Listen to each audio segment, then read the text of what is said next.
एक बहुत famous question है जो इंटरव्यू पूछा जाता है जावा में कि स्टैक ओवरफ्लो जो एक प्रॉब्लम है, स्टैक ओवरफ्लो, वो कब आती है। क्वेश्चन पूछा जाता है, इंटरव्यूअर पूछता है आपसे कि when we will get stack overflow error, कब दिखाई देता है। तो इसमें एक वर्ड है, एक टर्मिनोलॉजी आ रही है स्टैक, और फिर एक टर्मिनोलॉजी आ रही है ओवर, और फिर आ रही है फ्लो। मतलब स्टैक जो होता है, आपने मेमोरी के एरियाज पढ़े होंगे तो वहां पर हीप की बात होती है, स्टैक की बात होती है, वहां पर मेथड एरियाज की बात होती है। तो स्टैक जब कंप्लीटली फिल हो चुका होगा, in Java stack overflow error occurs when the call stack memory is completely filled. Meaning क्या है, the program has made too many nested methods calls without returning. जब कई सारी मेथड्स एक दूसरे को लगातार कॉल कर रही होंगी और कुछ भी रिटर्न नहीं कर रही होंगी, तब वहां पर जो स्टैक मेमोरी होती है वो कंप्लीटली फिल्ड हो जाती है। जैसे क्या होता है stack memory, stack memory in Java, क्या होता है स्टैक मेमोरी इन जावा। जैसे तुमने लोकल वेरिएबल जो बनते हैं वो स्टैक के अंदर बनते हैं, आपको पता होगा। मेथड जो होती है, जैसे फॉर एग्जांपल जब भी आप कॉल करते हो मेथड को, each time a method is called, Java creates a stack frame. जब भी आप मेथड को कॉल करते हो, हर एक कॉलिंग पर, each time a method is called, Java creates a stack frame to store उस मेथड।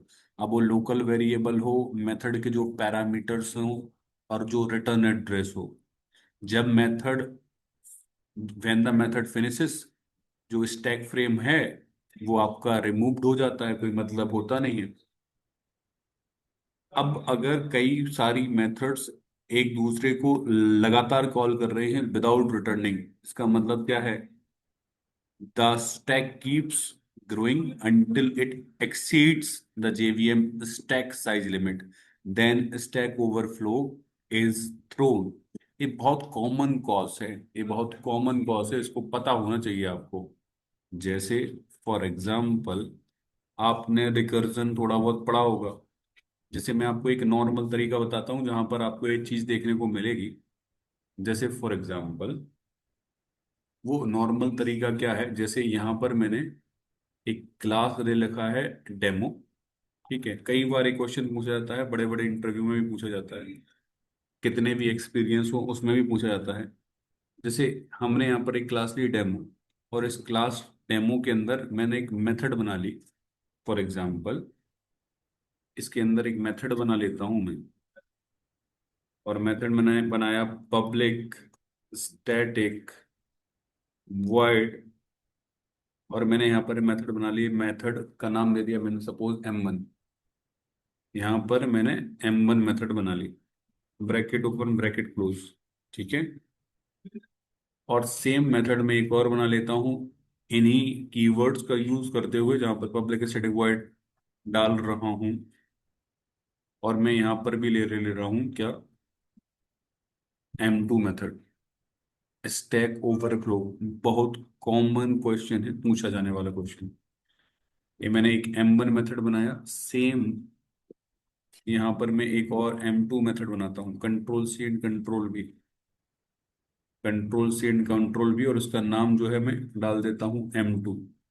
M1 और M2 दो मेथड मैंने यहाँ पर बना ली, M1 और M2 मेथड दो मैंने बना ली।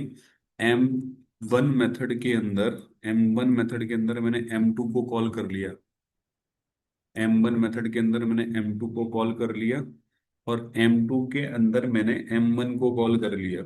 बहुत इंपॉर्टेंट चीज, ठीक है। और यहां पर मैं कॉल कर देता हूं मेन मेथड के अंदर M1 को, यहां पर मैंने M1 को कॉल कर दिया। फॉर एग्जाम्पल क्योंकि स्टैटिक है, ऑब्जेक्ट क्रिएशन की नीड नहीं है, डायरेक्टली आप कॉल कर रहे हो, इस सिनेरियो आपके स्टैक ओवरफ्लो का है। अभी मैंने बताया भी था कि जब तुम मेथड को कॉल करते हो विदाउट रिटर्निंग कंडीशन, तो हर एक, ईच मेथड कॉल पर एक स्टैक फ्रेम बनता है, उसके मेथड के पैरामीटर, लोकल पैरामीटर, रिटर्न का एड्रेस जाके स्टैक फ्रेम में स्टोर होता है। और जैसे ही मेथड आपकी एग्जीक्यूट हो चुकी होती है, कॉल हो चुकी होती है, वो डेटा वहां से रिमूव हो चुका होता है। यहाँ पर हमने M1 को कॉल किया, कंट्रोल गया तुम्हारा M1 के अंदर, M1 के अंदर उसको M2 पर मिला, M2 पर गया, उसको मिला M1 पर, फिर वो M1 पर गया। तो ये चलता रहेगा, कहीं पर भी कोई भी बेस कंडीशन नहीं है, कहीं पर भी कुछ भी रोकने का, स्टॉप करने का कुछ नहीं है।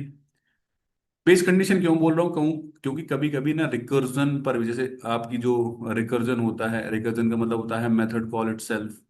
तो अगर वहां पर तुम बेस कंडीशन होता है, रिकर्सिव कंडीशन होता है, अगर नहीं डालोगे तब वहां पर भी सेम सिचुएशन देखने को मिलेगी। यहाँ पर एग्जीक्यूट करोगे तुम प्रोग्राम को, तो चलता जाएगा, चलता जाएगा, देखो ये चलता जाएगा आपका स्टैक ओवरफ्लो, इसी को तुम बोलते हो। इसी को क्या बोलते हो आप? Stack overflow. ये चलता जा रहा है। यहाँ पर ए वो सिचुएशन आ गई, ये वो सिचुएशन आ गई जो सिचुएशन हैंडल नहीं की जा सकती, एक्सेप्शन नहीं है। ए एक्सेप्शन नहीं है, ए एरर है। और आप इसको देख सकते हो proper Java dot lang dot stack overflow. Stack overflow का मतलब होता है कि अब फर्दर कुछ ऐसा बचा नहीं है मेमोरी में स्टोर होने के लिए, अब मेमोरी कंप्लीटली फिल हो चुकी है। उसको आप बोल चुके हो स्टैक ओवरफ्लो। ये मैंने जो अभी बताया है मैनुअली बताया हुआ है कि एक मेथड के अंदर तुम दूसरे मेथड को कॉल कर रहे हो। एक तुम्हारा होता है एक तुम्हारा होता है कि रिकर्जन के थ्रू भी इस चीज को तुम सॉल्व कर सकते हो, स्टैक ओवरफ्लो जो तुम्हारे पास में है।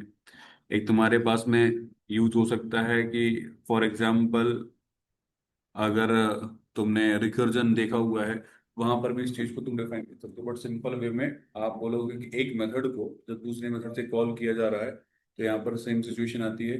तो इंटरव्यूअर पूछेगा कि when we will get stack overflow, तो आप इस एग्जांपल को आराम से बता सकते हो, तो चीजें अच्छी हो जाएंगी, राइट। ठीक है, नेक्स्ट क्वेश्चन की तरफ आगे बढ़ेंगे।